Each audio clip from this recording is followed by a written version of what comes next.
Not knowing where your children are is every parent's worst nightmare. Bintu's 2 sons have been gone for 5 years now. Sitting in their bedroom, she's overwhelmed with grief. Dunoma and Abuna were high school students when soldiers arrested them in 2013 on suspicion of having links to the extremist group Boko Haram. One night, soldiers came around 3 a.m., hitting our door and shouting, "Where are the boys? Where are the boys? Bring out your sons." Her other children have been growing up for years without their 2 older brothers.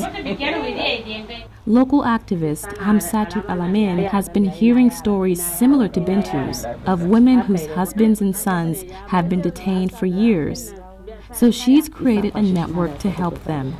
This network is to seek accountability for the whereabouts of these children. As you can see the environment, this is how all members of my network are. Poor, wretched people, no voices. They don't even know where to go and start asking.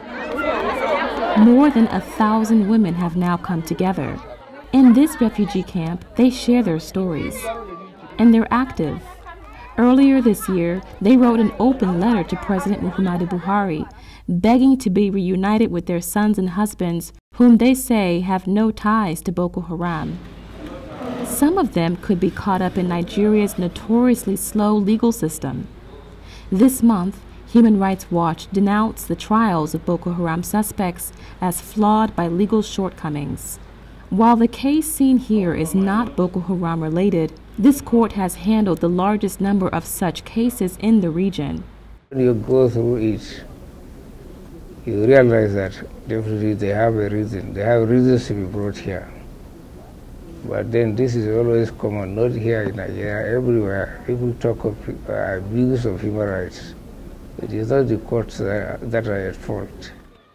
The people whose families have been torn apart by the Boko Haram insurgency don't know who is at fault. But occasionally, something special happens. This mother hasn't seen her son since he was arrested years ago on suspicion of being a Boko Haram member. He's now been cleared and released from detention. Their reunion draws attention. For Bintu, she still awaits her own reunion. Forever hopeful, she goes through their old school papers as a way to keep her memory of them alive. Chika Oduah for VOA News, Maiduguri.